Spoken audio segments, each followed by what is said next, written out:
Hi everyone, my name is Dr. Pranay Mali.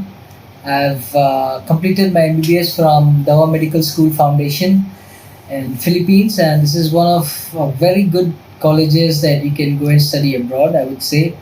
And honestly speaking, the curriculum is really good.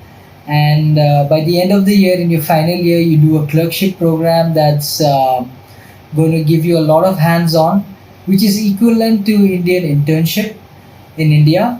And also the books that we follow is standard books that is equivalent to the PG books that are followed in India.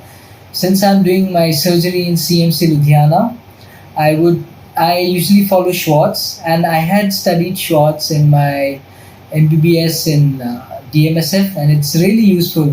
So I'd say the curriculum, the books that we follow, and the lectures that we get, and with the hands-on, it's totally awesome.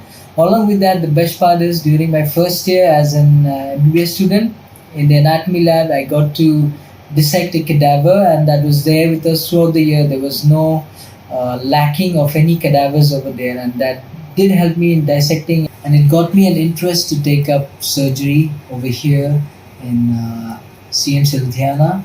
And I would recommend anyone who wants to go and study in the Philippines in DMSF, that is Davao Medical School Foundation, to please go and study. You will definitely be benefited by it, and you have a lot of activities and your hobbies that you can pursue along with studies. And it's a very nice environment over there. You will enjoy it along with the studies. And yeah, hope for the best and do well.